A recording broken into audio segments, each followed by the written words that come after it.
Bem-vindos, caros ouvintes. Espero que tenham gostado do vídeo anterior e seguiremos para outra jornada épica de história. Hoje falaremos sobre como era a vida dos vikings, marcada por aventura, desafios da natureza e uma cultura rica em tradições.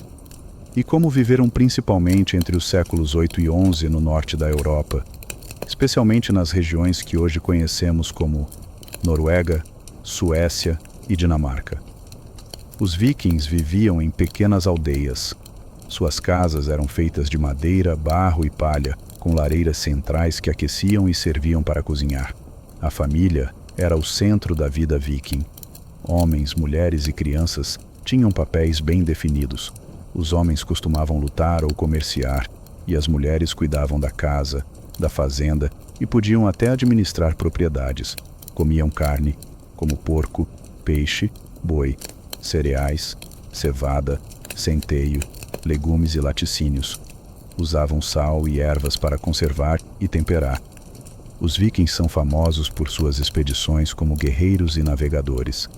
Viajavam em dracares, navios longos, e exploraram partes da Europa, Ásia e até a América do Norte. Participavam de saques, mas também de comércio. Vendiam peles, metais e escravos, e compravam tecidos, vinho e especiarias.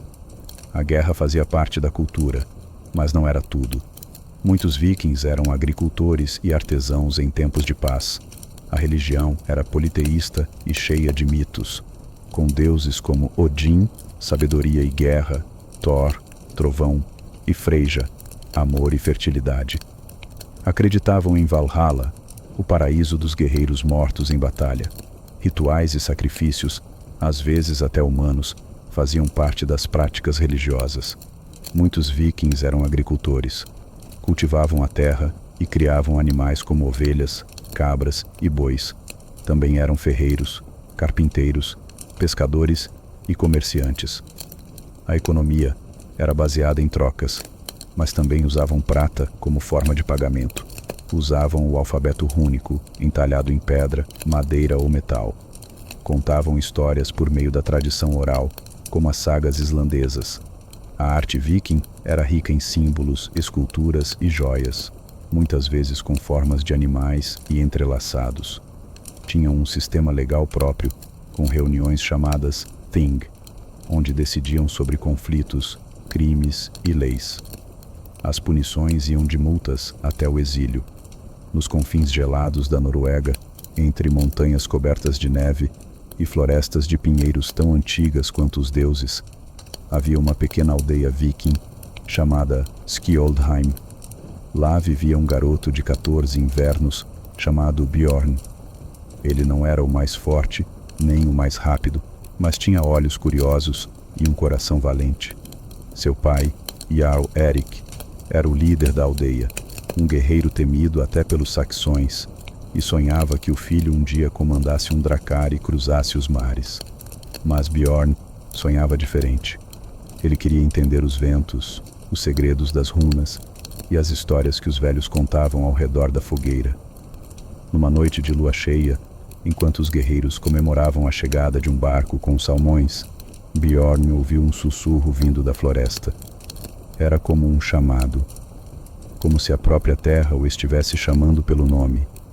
Ele esperou até todos dormirem, vestiu sua capa de lã e seguiu o som. A neve rangia sob seus pés. As árvores sussurravam segredos em uma língua antiga. Até que chegou ao pé de uma pedra coberta de musgo, onde um velho de barba branca o esperava. "Você chegou, Bjorn, filho de Erik", disse o ancião com voz grave. "Os deuses o escolheram." O velho se chamava Vidar, o xamã da montanha, guardião de uma relíquia escondida desde os tempos de Odin. Era um colar feito com os fios do próprio destino, capaz de proteger toda a aldeia contra os lobos da escuridão, criaturas das lendas que se moviam sem serem vistas.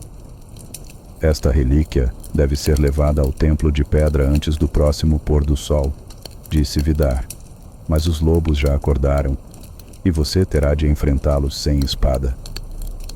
Bjorn sentiu medo, mas também sentiu algo diferente. Coragem. A verdadeira coragem. Não aquela dos machados e escudos, mas a que nasce no silêncio do coração. Com a relíquia pendurada no pescoço, Bjorn partiu antes do amanhecer. A névoa era espessa.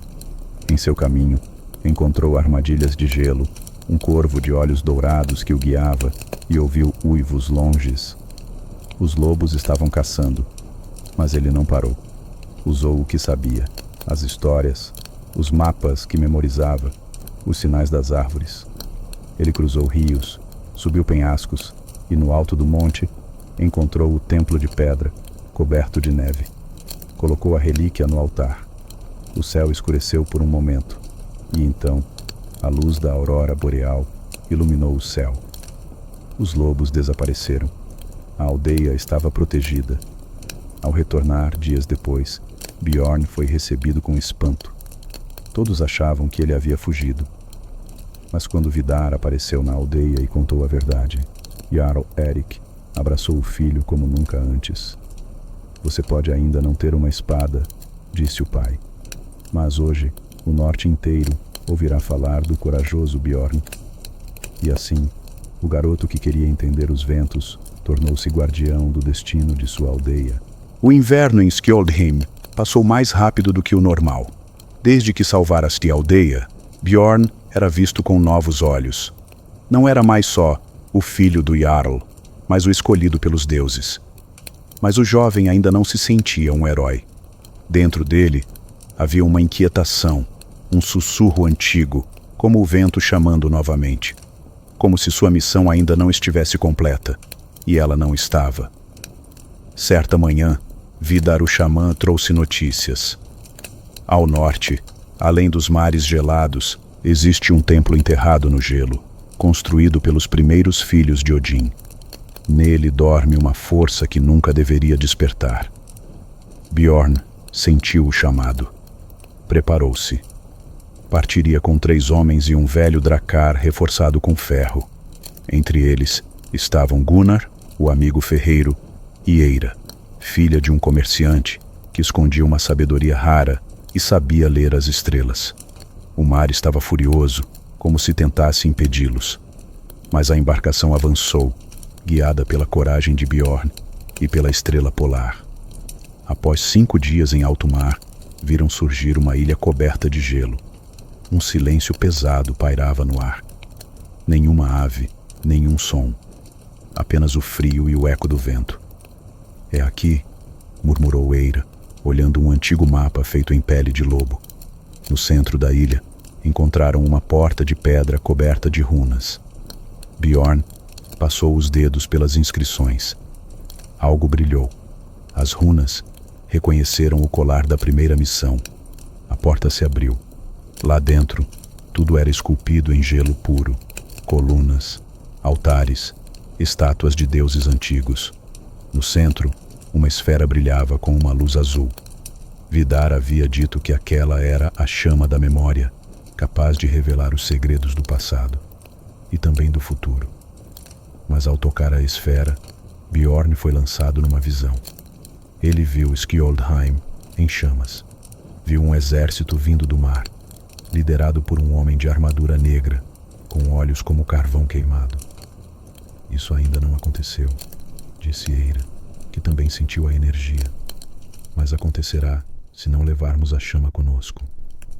Ao retirar a esfera, o templo começou a ruir. Um rugido ecoou pelas paredes congeladas. Um ser gigantesco, metade lobo, metade gelo, emergiu da escuridão. O guardião da chama. Bjorn ficou entre a criatura e seus amigos. Mas desta vez, não tinha medo. Lembrou-se do que Vidar havia lhe ensinado. Não se luta contra a escuridão com espada, mas com luz. Bjorn ergueu a esfera, e ela brilhou tão forte que o gelo ao redor derreteu por um momento. O guardião recuou, como se tivesse sido libertado de uma maldição. Com um último rugido triste, desapareceu nas névoas. De volta à aldeia, Bjorn contou o que viu. Os anciãos se reuniram. Havia guerra vindo do sul, e apenas com a chama da memória poderiam se preparar. Você viu o futuro, Bjorn, disse Vidar, mas agora também é parte dele.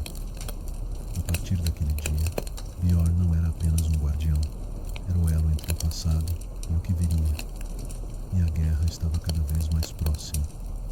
O verão havia chegado a Skjoldheim, mas com ele vieram más notícias. Aldeias costeiras ao sul estavam sendo destruídas por um exército desconhecido. Os sobreviventes falavam de navios pretos como a noite, homens com armaduras negras e um comandante de olhos vazios como carvão queimado. Era o homem da visão de Bjorn. O conselho da aldeia se reuniu sob a luz da chama da memória. Vidar confirmou o presságio. A guerra estava próxima e Bjorn deveria liderar o ataque, não como guerreiro apenas, mas como símbolo de esperança. Mesmo sendo jovem, Bjorn foi escolhido como capitão da frota. 3 dracares foram preparados, cada um com 20 guerreiros, escudos de madeira pintados à mão e velas com o símbolo do lobo branco. Ao seu lado iriam Gunnar, o ferreiro forte como um urso, e Eira, que agora era conhecida como a que lê o destino. Ao cair da tarde, os navios viking deixaram o fiord. O céu começou a escurecer mais cedo do que o normal. O mar ficou negro como breu, e uma neblina grossa os envolveu. Estamos entrando no mar sombrio, murmurou Eira. Nenhum mapa nos guiará agora. Bjorn sentiu um arrepio. Não era o frio, era a presença de algo ancestral. Subitamente das brumas surgiram navios negros, com proas esculpidas em caveiras. Os inimigos não gritavam, apenas marchavam como sombras. Seus olhos não tinham brilho. No maior dos navios estava ele, o Senhor da Cinza, um guerreiro coberto por armadura negra, com uma espada feita de fogo congelado. Ao ver Bjorn, ergueu o braço, e os tambores da guerra começaram. O choque foi brutal. Escudos se partiam, espadas batiam com fúria, mas Bjorn, mesmo tremendo por dentro, liderava com sabedoria. Gritava ordens, salvava companheiros e mantinha o foco na estratégia, não na raiva. Enquanto Gunnar derrubava inimigos com sua marreta, Eira invocava runas de proteção com a luz da chama. Mas o verdadeiro duelo estava por vir. Bjorn subiu a bordo do navio inimigo.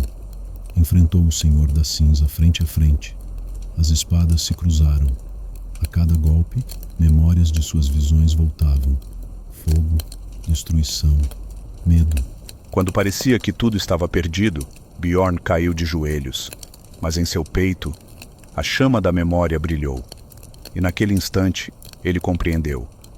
O Senhor da Cinza era um antigo viking corrompido, esquecido pelos deuses. Você não tem mais poder sobre nós, gritou Bjorn. O norte se lembra dos seus. A luz explodiu em volta dele. Os navios inimigos começaram a queimar por dentro, sem fogo. O exército se dissolveu como fumaça. O mar clareou. Os navios retornaram à aldeia com os mastros erguidos e os corações cheios.